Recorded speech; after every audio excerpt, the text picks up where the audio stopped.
questionado.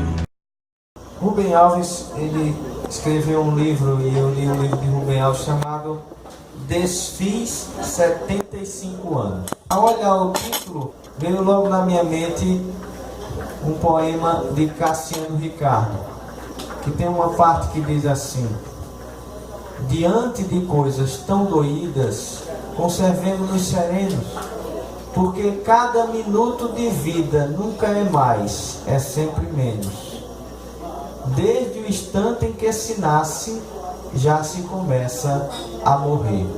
Então, o título do livro de Rubem Alves me fez pensar nesse poema de Cassiano Ricardo, que fala e transcorre justamente num tempo ao contrário, como aquele filme também, o caso de Benjamin Button, não é isso?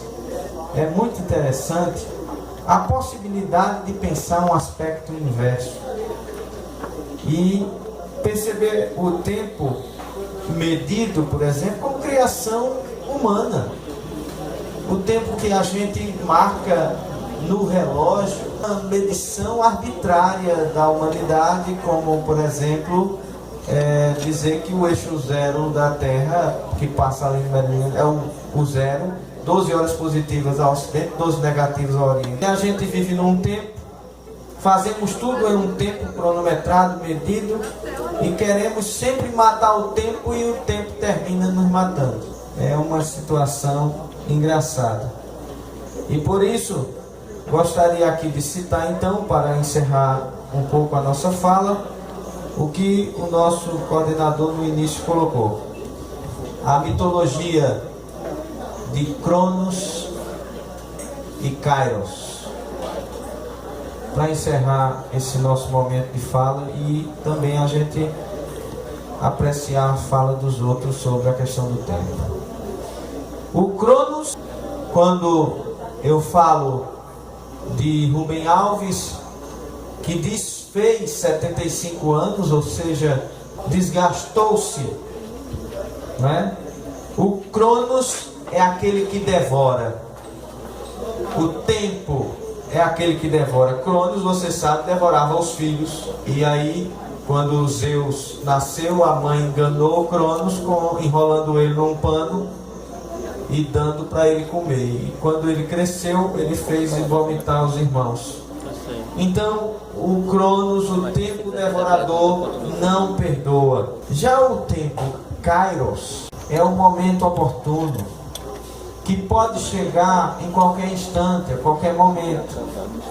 Diz o mito que Kairos tinha uma franja na testa, asas nos ombros e nos calcanhares, e passava veloz, passava rápido, e a pessoa não conseguia muitas vezes perceber esse momento.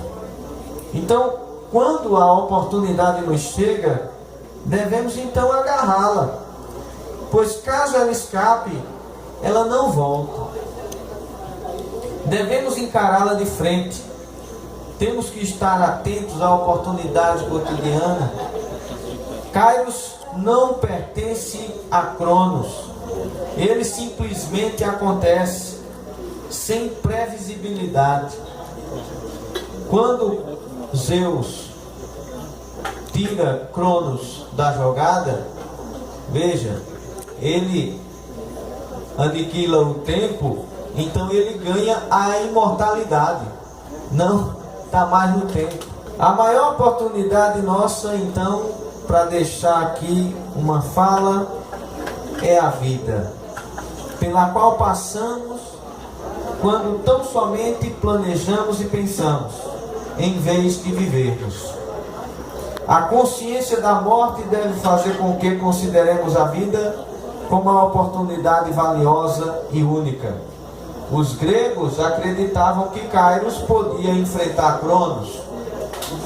Quando não nos deixamos tiranizar por Cronos, temos a consciência do momento presente, sem os fardos do passado ou as antecipações do futuro. Lembre-se, e aqui eu encerro para a gente partilhar aí o conhecimento de vocês, Lembre-se de uma coisa e registre isso: o tempo é mais precioso que dinheiro. É um recurso não renovável. Muito obrigado pela atenção de vocês. E vai falar de Heidegger. Então, para vocês aí um momentozinho heideggeriano. Tem alguns embates, na verdade é um sentido de provocação, é o que tem alimentado o café filosófico. Então eu vou trazer um tema provocativo sobre a questão, né, como você pôs, da temporalidade.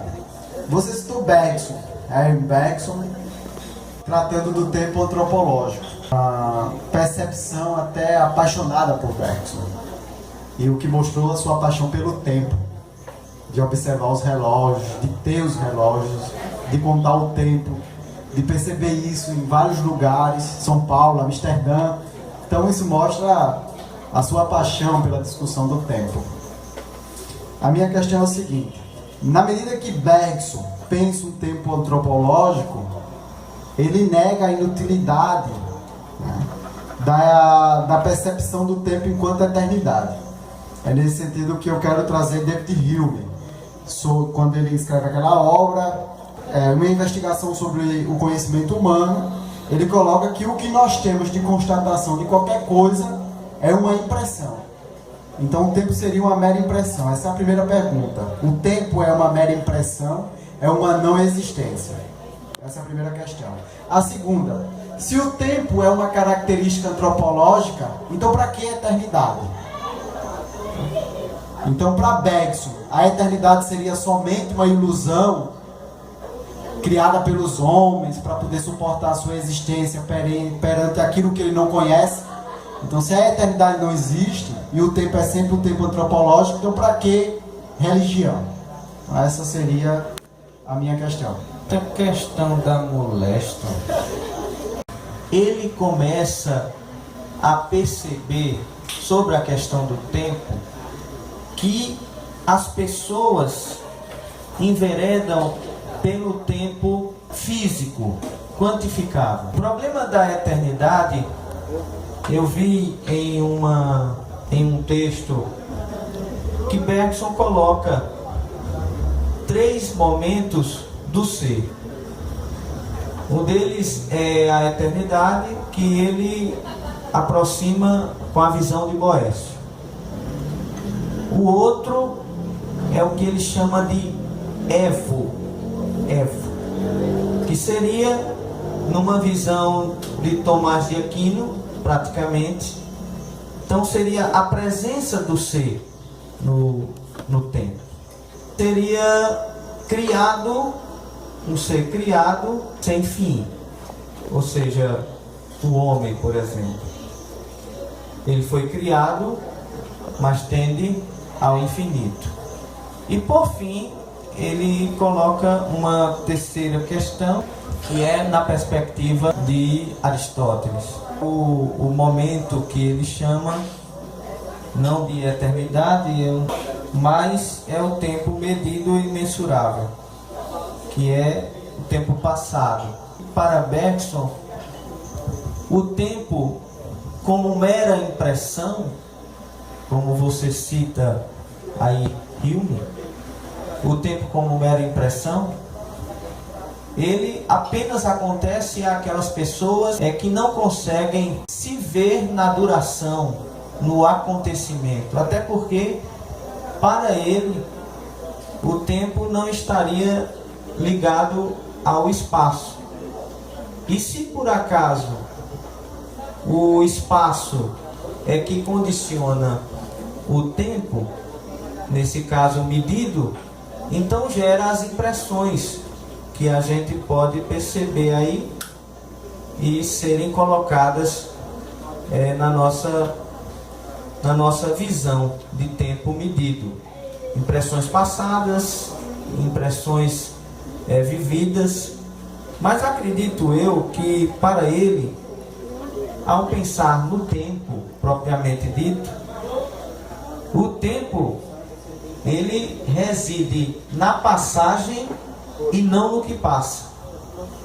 Ele reside no processo e não nos resultados. Então, quando a gente coloca a perspectiva do tempo como mera impressão, a gente fica voltando à questão do tempo medido, quantificável. Então, ele não vai se limitar a esse tipo de coisa. A gente fica percebendo que, para Bergson, a duração ela é qualitativa e criadora. Então, não é mensurável e extrapola todo esse nosso tempo vivido. Com relação à questão da eternidade ainda, eu coloquei aqui, e a perspectiva da religião, nesse ponto de vista, que Bergson, como ele critica o posicionamento linear das coisas, e a religião cristã, por exemplo, colocou isso como uma perspectiva e fundamento do tempo, de que agora é linear, não cíclico, não é? Eu fico na perspectiva de que, para Bergson, essa situação de centralizar no ser antropológico a questão do tempo não seria tão somente no ser antropológico, porque para ele não é só na consciência humana essa percepção, não se resume só à percepção humana. Para ele, penso eu que a religião ficaria sacrificada aqui nessa visão. Quando ele entra em confronto com Einstein, Albert Einstein, em 1922, quando da teoria do tempo absoluto, que para ele seria um tempo igual para todos, observado para todos, um tempo das consciências, e Bergson se coloca contra isso, ele afirma que não haveria um ritmo único de duração das consciências, mas múltiplas durações. E sendo assim, cabe aqui a gente poder talvez tentar centralizar isso, de que quando Einstein responde a Bergson dizendo que ele não entendeu a colocação que ele tinha feito sobre o tempo na teoria da relatividade, Bergson se retrai dizendo que ele queria colocar a questão de caráter metafísico e não físico, como ele queria defender.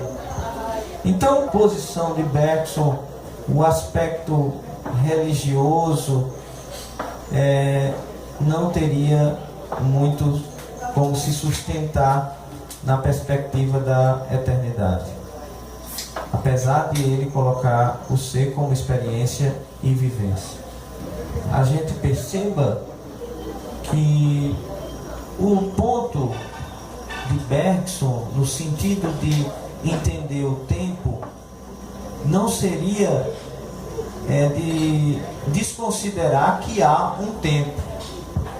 O tempo existe, só que ele diz que a metafísica consegue ir além do tempo científico. Porque o tempo científico limita o indivíduo a um espaço.